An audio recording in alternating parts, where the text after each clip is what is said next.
여러분 안녕하세요. 주역 목사의 묵상하는 삶 주역 묵삼입니다. 1월 19일 월요일 생명의 삶 성경 본문은 마태복음 4장 12절에서 25절입니다. 예수님의 중심 사역 제자 부르기 사람 고치기라는 제목으로 묵상 나눔 시작하겠습니다. 먼저 성경부터 읽겠습니다.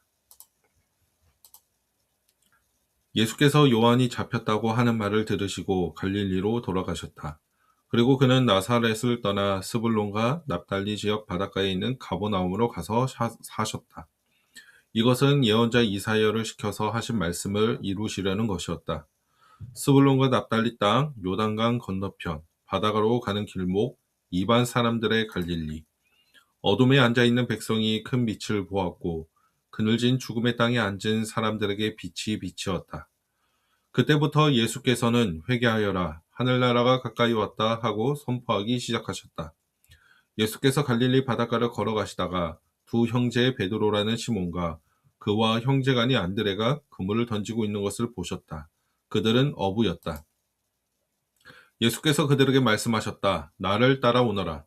나는 너희를 사람을 닦는 어부로 삼겠다. 그들은 곧 그물을 버리고 예수를 따라갔다. 거기에서 조금 더 가시다가 예수께서 다른 두 형제 곧 세베대의 아들 야고보와 그의 동생 요한을 보셨다. 그들은 아버지 세베대와 함께 베어서 그물을 깁고 있었다. 예수께서 그들을 부르셨다.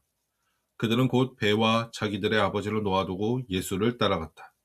예수께서 온 갈릴리를 두루 다니시면서 그들의 회당에서 가르치며 하늘나라의 복음을 선포하며 백성 가운데서 모든 질병과 아픔을 고쳐주셨다.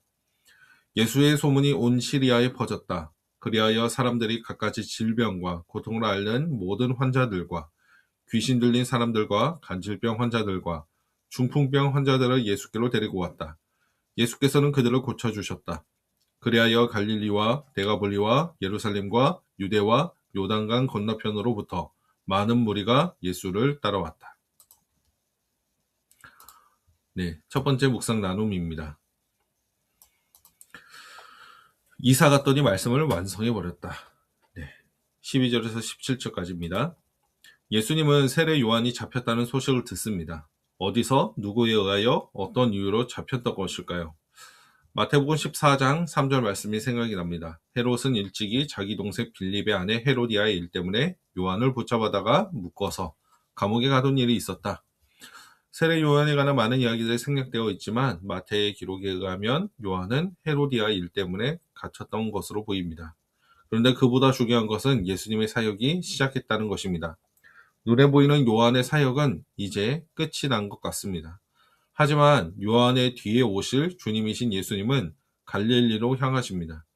요한이 갇혔다는 소식은 이제 그 일을 하셔야 될 때라고 생각했을 것이고 동시에 예수님께서 향하게 되실 잡힘과 죽음에 대해서도 생각해 보셨을 것 같습니다.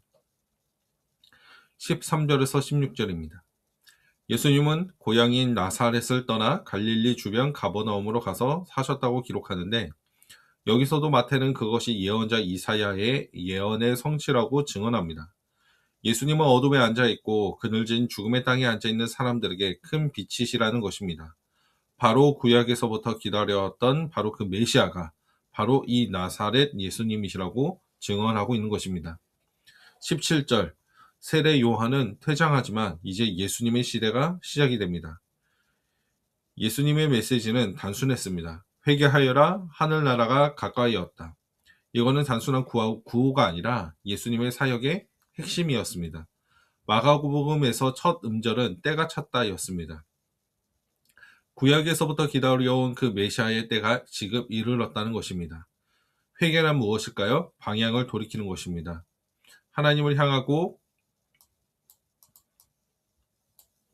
하나님을 주인으로 받아들이라는 것이 회개하라는 말의 뜻입니다. 하늘나라가 가까이 왔다. 마태는 하나님 나라라고 표현하지 않고 하늘나라라고 표현합니다. 원래는 하나님 나라가 맞습니다. 그런데 마태복음의 주된 독자층은 유대인 그리스도인들로 알려졌는데 그들에게 하나님이란 직접적인 단어의 표현은 부담스러운 것이었고 불경한 것이었습니다. 그래서 하나님이라고 직접 부르기보다는 하늘에 계신 분이라는 의미로 하늘나라로 바꿔서 표현했습니다. 하늘나라가 가까이 왔다는 것은 메시아가 이루게 될 바로 그 나라는 하나님 나라인데 그 나라가 이제 가까이 왔다는 것입니다. 예수님으로 인해 시작된 나라는 다시 오실 예수님을 통해 완성될 것입니다. 파주라는 동네는 제게는 연고가 없는 동네였습니다. 어떤 대단한 계획과 치밀함을 가지고 지역을 선택하지는 못했습니다. 왜? 돈이 없었기 때문입니다. 돈이 없어서 밀리고 밀려오게 된 동네가 지금 살고 있는 동네입니다. 2021년 1월에 이사를 왔으니까 무려 5년을 넘게 살았습니다. 결혼하고 나서 사역을 하다 보니 이사를 많이 다녔는데 이렇게 가장 긴 시간을 머물고 있는 동네는 처음입니다. 예수님이 나사렛이라는 고향을 떠나 가버나움에 가서 사셨던 것은 실은 사역의 시작이며 이사야가 했던 예언을 성취한 사건이라고 말합니다. 물론 저는 예수님은 아니지만 이사를 선택했던 배경에는 주님을 따라 살아가야겠다라는 그런 결단이 있었습니다. 처음 시작은 정말 단순한 선택이었고 또한 별 볼 일 없는 것들이었지만 하나님은 지난 5년간 이 동네와 지역에서의 삶을 풍성하게 만드셨는데 저는 이것이 말씀을 따라 살아가기 때문에 누린 시간들이라고 확신합니다. 저도 제가 사는 동네에서 말씀을 성취하는 사람이 되고 싶습니다. 또한 제가 속하는 우리 공동체도 주님이 외치신 그 중심 메시지를 살아내고 말씀을 완수하는 공동체가 되었으면 좋겠습니다. 두 번째 나눔은 따라오라고 했더니 진짜 따라갔다. 18절에서 25절입니다. 하나님 나라가 가까이 왔다고 선포하신 주님은 제자들을 부르십니다. 왜 제자들을 부르셨을까요? 예수님 혼자 하기에는 버거운 사역이라서 그럴까? 그렇다면 왜 처음으로 어부들을 부르셨을까? 이해가 되지 않는 것 투성입니다. 신이신 그분이 버겁지 않겠죠. 그런데 왜 어부들을 부르셨을까요? 물론 어떤 제자들이 먼저 따르게 되었는지는 정확하게 알 수 없지만 기록의 순서대로 알게 될 뿐인데 팩트는 예수님이 하시는 이 사역은 제자들과 함께 하려는 사역이었고 또 그 제자들을 선정하는 자격 기준도 일반적이지는 않았던 것 같습니다. 그 기준을 우리는 알 수 없습니다. 물론 최근에 나온 더 초즌 같은 드라마를 보면 그럴 만도 했겠구나 싶은 재미있는 상상력을 발휘하는 장면들도 있지만 저는 그것이 그저 작가의 상상력일 뿐 성경은 아니라고 생각합니다. 시몬과 안드레는 그물을 던지고 있었습니다. 일하고 있었습니다. 어부의 일이란 물고기를 잡는 것이죠. 그러나 주님은 그들이 상상할 수도 없고 누구도 제한할 수 없는 놀라운 제안을 하십니다. 19절 사람을 낚는 어부로 만드시겠다는 것입니다. 사실 일이 잘 되고 있다면 이런 미친 사람의 음성 따위는 들어오지 않습니다. 하지만 그 어떤 어려움을 겪거나 혹은 내 손을 넘어서는 어떤 것들을 보면 더 큰 것을 선택할 수 있는 과감성도 생길 때가 있는 것 같습니다.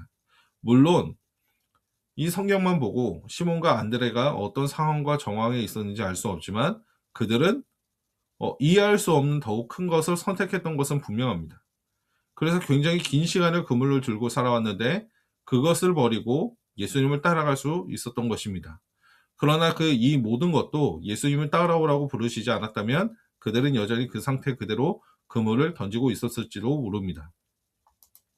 21절과 22절입니다. 세베대의 아들 야고보와 요한도 갈릴리 호수에서 일을 하고 있었습니다. 그들도 어부였습니다. 예수님은 제자 4명을 어부 중에서 제자 4명을 어부로 선택하셨습니다. 수많은 어부들이 있었을 텐데 왜 그들인지는 알 수 없습니다. 그들에게 닥쳐있는 현실적인 어려움, 어떤 기대들이 무엇인지 이 텍스트를 통해서만은 전부를 알 수 있지는 않습니다. 하지만 아버지와 함께 일하고 있던 두 형제도 예수님이 부르셨을 때 따라갔다는 것은 팩트입니다. 분명한 기록입니다. 아버지를 버려두는 그런 불효자들이 아니라 세베대도 예수님의 어떠한 점들을 발견했으니 아들들이 갈 수 있도록 배려해 줬을 것입니다. 어쩌면 평생 아니면 일정 기간 동안 일했을지도 모르는 그 어부의 일들을 버려두고 예수님을 따라가는 것은 쉬운 결정은 아니었습니다. 쉽게 결정했다고 볼 수 없습니다. 물론 우리가 글자만 보면 쉽게 결정한 것 같습니다. 그러나 그렇지 않습니다.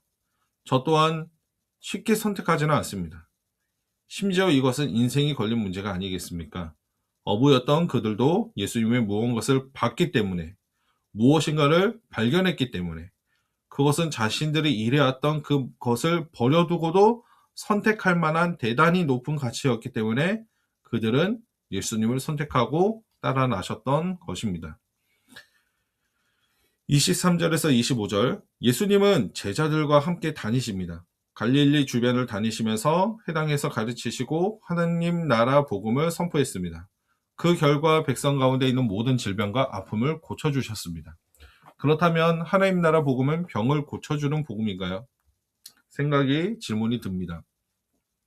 예수님이 병 고쳐주신다는 소문이 퍼지다 여러 곳에서 사람들이 예수님을 찾아왔습니다. 너무 많아서 아마 다 기록하지 못했던 것 같습니다. 그렇게 예수님을 찾아온 사람들을 고쳐주셨습니다. 그렇다면 찾아오지 않는 사람들은 고쳐주지 않으셨을까요?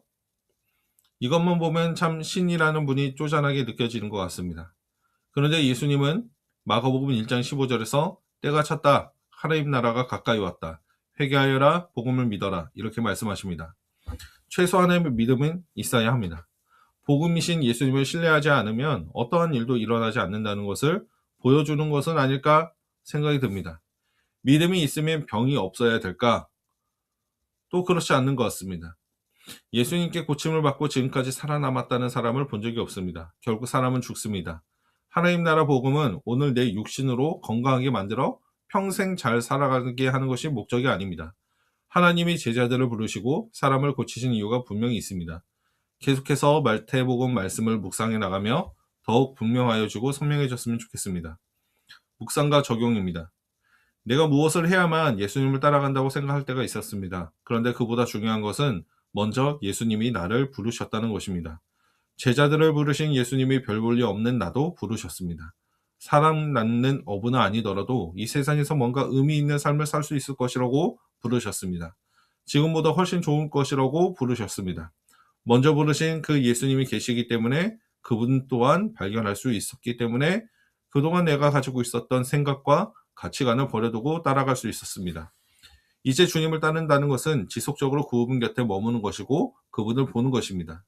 이번 주간 마태복음 말씀을 통하여서 예수님의 움직임과 말 하나에 집중하며 그분이 말씀하신 회개하여라, 하늘나라가 가까이 왔다는 의미가 더욱 제 개인적으로 선명해지는 시간이 되었으면 좋겠습니다. 오늘 묵상 나눔을 마칩니다. 이제 하루를 시작하며 하루의 중간에도 하루를 마치면서도 예수님께서 가르쳐 주신 기도로 10분간 기도하시기를 바랍니다. 주기도의 구절을 한 절씩 생각하면서 예수님의 기도의 언어를 배워갑시다.